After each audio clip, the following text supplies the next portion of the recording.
Abantu te urukundo rw'abantu warubonye te muri urukundo rw'abantu rurarangira. Ariko ikintu kimwe nabonye nuko umuntu ashobora gukunda uyu munsi ejo akakwanga ndi imbere y'Imana. Yagukunda umuntu ntumenya ahantu dayimoni tutsi. Reka nkubwire wena ndiguhinyagaza ndaje mbaze nyishimire ejo bundi muri uku kwa munana.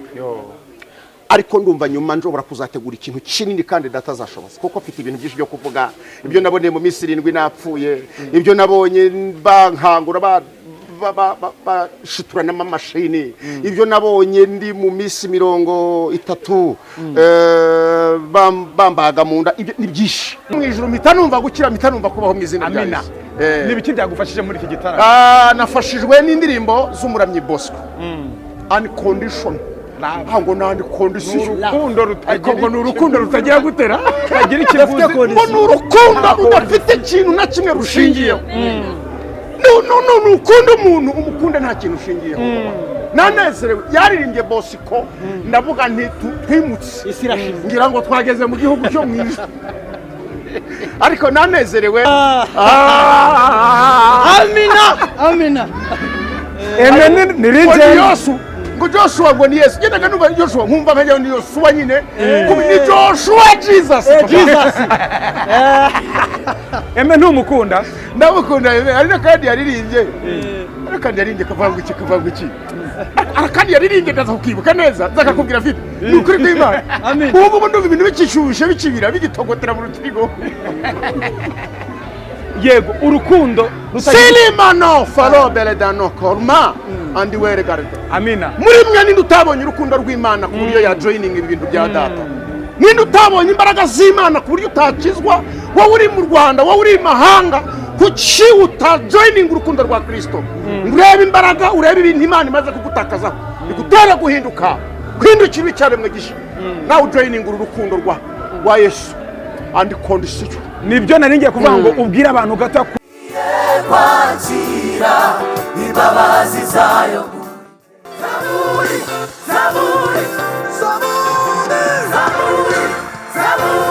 siyabema zaburi imamutima ayizane ugijya maso yanje yiboneye.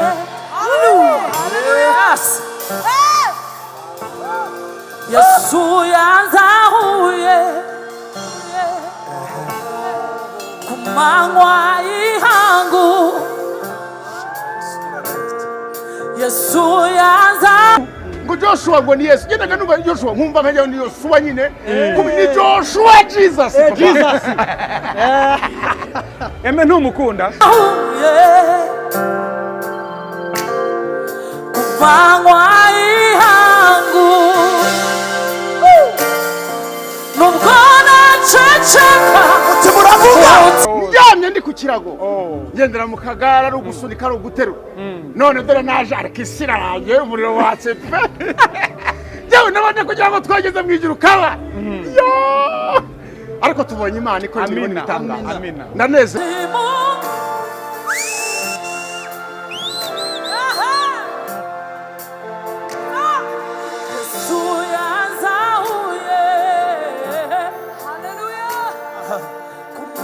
Theo nabonye Theo uriya musuriya mugabo w'Imana namunezerewe n'ishuti Fide ndagukunda urabizi cyane.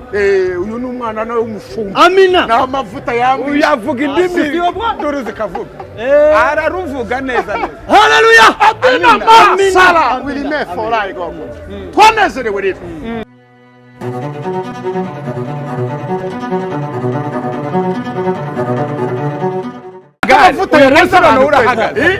Urahagaze uri kubyumva utanubwo utagaze ndi mu kagare ariko ubu noneho nahaye Imana icyo baha. Imana ishimwe. Imana nishimwe. Amina. Haleluya. Igitaramo se kwa gishimuse turabigenza. Oya none se kama mutabayamanutse ibaza amazi 12 ntaboneka mu nzu y'Imana umwaka wose njyamye ndi ku kirago ngendera mu kagara ari ugusunika ari uguterura none dore naje arikisira yanjye umuriro watse pe yewe nabanje kugira ngo twageze mu ijuru kaba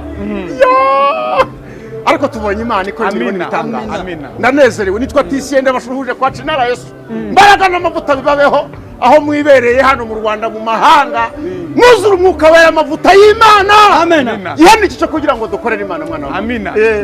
TICIEN kugumana zambaraga kandi unarwaye. Uyandi no muri bomboni naravugaga. Jyewe ngomba gukorera Imana ubuzima bwanjye bwose. Kugeza ku mwuka wa nyuma nzaba nyikorera Imana. Amen. Ndashimira ijuru byakoze imirimo n'ibitangaza n'uburwayi bwanjye ntabwo byari byorotse. N'urabona hasigaye akaguru n'imshiko. Ariko mfite ibyiringiro iyo bino bisazi byamanutse byo mu ijuru mpita numva gukira mpita numva kubaho mu izina rya Yesu. Nibiki byagufashije muri iki gitaramo? Nafashijwe n'indirimbo z'umuramyi BOSCO. Unconditional. Ntabwo nandi condition. Urukundo rutagira gutera. Tagira ikivuze. Ngo n'urukundo rudafite ikintu na kimwe rushingiyeho. No ukunda umuntu umukunda nta kintu ushingiyeho. Nanezerewe yaririmbye BOSCO ndavuga nti twimutse ngira ngo twageze mu gihugu cyo mwiza. Ariko nanezerewe n'izo ndirimbo za BOSCO mama Hortense mwiza wuzuye umwuka wera. Nafashijwe some variare gardo melilo laba nafashijwe urumva n'uburi kwa kamunde. Rero nishimye ku gabeni na chance nabonye hari mbonye bari bahari bakije umuriro ono Teresi n'umugabo werene boni ibindi bintu. Oya nukuri umuriro watse ndanezerewe. Nabonye Theo uriya musuriya mugabo w'Imana namunezerewe n'inshuti ifite ndagukunda urabizi cyane. Uyu n'umwana nawe w'umufungo. Amina. Na amavuta yambi uyavuga indimi dore zikavuga. Araruvuga neza neza. Haleluya. Amina. Sala wilime forai gogo. Twanezerewe rero. Noneho mu byukuri wicaye hariya. Yego. Nyuma y'umwaka wose ukabugeze mu nzu y'Imana uhagaze ubashize wari waje wasindagiye none wageze muri concert ya New Melody mukagare none uyu munsi witeka uzagitangaza warahagurutse ufite ahe mashimwe TICIEN? Mbo ndafite amashimwe ntabwo ndavuga ubuse nari bwavuga ntabwo ndavuga nzavuga umuriro wake ndumva melasi diwere garde ndumva imbaraga z'Imana zuzuye muri njye hari ibintu binyuzuye numva Imana igiye kuma kubirekurira abantu havuga ibimuga bigaguruka barwayi bagashira bari barushe bakaruhuka. Amina. Kuko nicyo cyatumye Imana indokora muri barupfu. THEOGENE yarapfuye aragenda twari kujyana Uganda Imana imbuza kujyayo. Imana igize neza igihe irarundokoye impamvu rero Imana indokoye urupfu no kugira ngo nyikorere mu gihe nk'iki. Ubu giye gukora ariko ma sinonoho ndumva irimo iragenda iyongobera. Nibango turaka Imana yari yarimye ngo Jeshuwa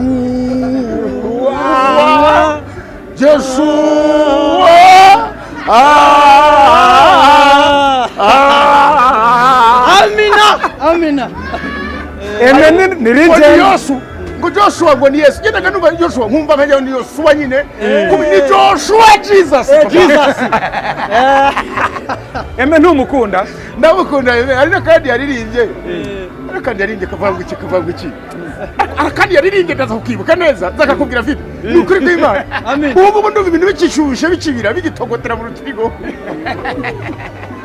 Yego urukundo Silimano faro beledano korma andi were garde. Amina. Muri mwe ninde utabonye urukundo rw'Imana ku buryo ya joining ibintu bya data? Ninde utabonye imbaraga z'Imana ku buryo utakizwa wowe uri mu Rwanda wowe uri mahanga kuki utajoining urukundo rwa Kristo? Urebe imbaraga urebe ibintu Imana imaze kugutakaza igutera guhinduka guhindukira icyaremwe gisha nawe joining urukundo rwa Yesu and condition. Nibyo nari ngiye kuvuga ngo ubwira abantu gato ku rukundo rutagira icyo rushingiye urukundo rutagira ikiguzi urukundo rwa Kristo. Yes, abantu bakunda abandi bafite ikintu bagambiriye bafite inyungu babakurikiyeho.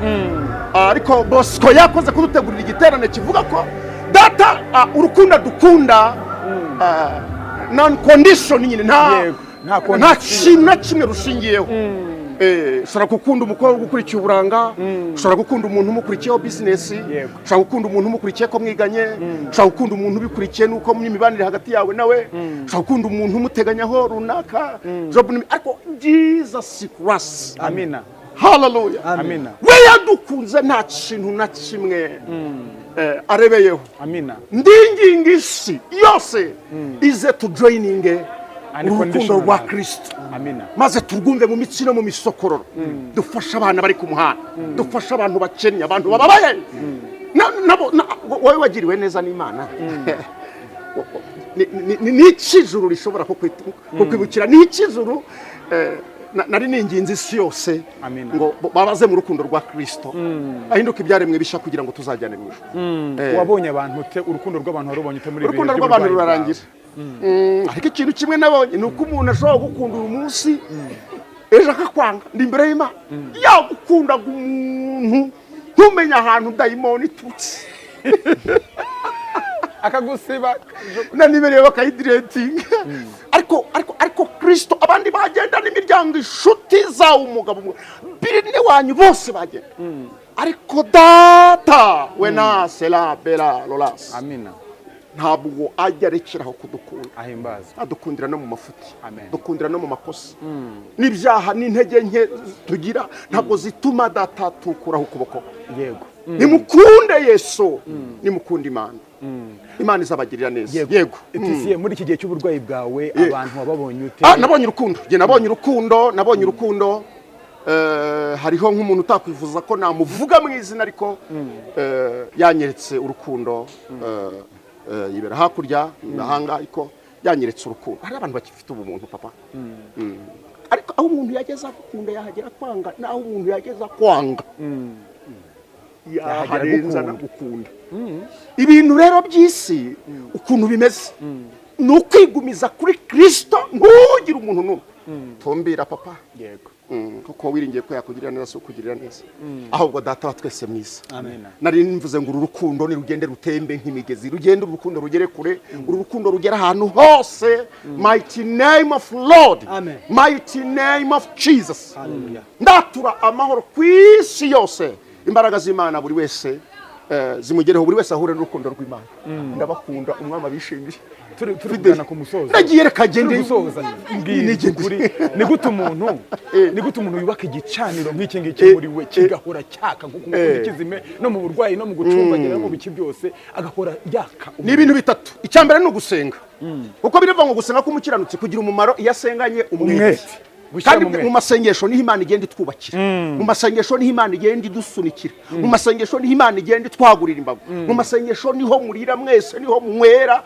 ubu nawe kubuhagaza ahangaha ni imbaraga z'amasengesho umudamu wagusengera kugira ngo uyu murimo ukora ubashe kugenda neza rero iyo ubaye mu masengesho icyo ni icyambere kuko gusenga k'umukiranutsi kugira umumaro yego kandi muri 1 2 3 4 5 cya kabiri kugira urukundo mwana wa mama abantu benshi babuze urukundo ariko ndinginga isi yose Imana yo mwijiri baho urukundo mu izina rya Yesu icya gatatu gishobora kugufasha muri uru rugendo kubana n'abantu bose amahoro birashoboka rwose hari abantu rega we nuba mwiza nagushuhuje mama Bosco yego urumva hari giba mwiza baba bakakubera yego nibakubere babi ariko ukomeza ube mwiza wera imbuto zikwiriye abihana bizatuma n'abakwanga bose bahinduka inshuti zawe baze bakutraining ese TICIEN ubu ntuzakora igiterane nukira neza isi zashira noneho umuriro reka nkubwire we ndiguhinyagaza ndaje mbaze nyishimire ejo bundi muri uku kwa munani ariko ndumva nyuma njobora kuzategura ikintu kinini kandi data azashoboza kuko afite ibintu byinshi byo kuvuga ibyo naboneye mu minsi 7 napfuye ibyo nabonye bankangura bashiturana n'amashini ibyo nabonye ndi mu minsi 30 bambaga mu nda ibyo ni byinshi nanyuze mu bintu biremereye nzabivuga rero mvuge gukomera ku Imana nzabibwira abantu none se kare byatumye Imana ibinyuzuza umwami rero nabanezeze tubwire nimero yawe mwigumire mu rurove nimero yanjye ni 82 078 820 527 ndabakunda kandi mukundane kundane urukundo harwarundi Kristo yabakunze ubwo muzaba mugize ikirenge mu cya Kristo ndabakunda uwo muhungu yitwa Bienvenue nawe ni inshuti yawe ni gihugu cyaje Bienvenue muganire mu ndimi Imana ishimwe Haleluya muzaganire umunsi umwe muri ruga nta kinyarwanda ni ruga nta kindi umwami rero abanezeze ndabakunda namwe mwese ndabakunda namwe mbahaye haleluya muyitere mu izina rya Yesu nimwongere nanone haleluya iteraniro rirabaye asante Imana ibahumugisha amen asante turi kumwe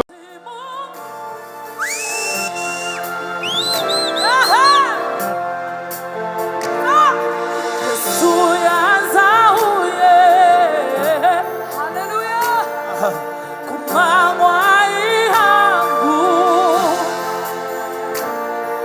nubwo naceceka umutima uravuga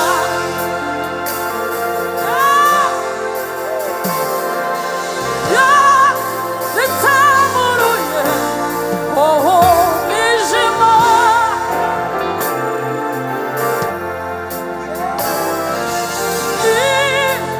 ingi y'umuco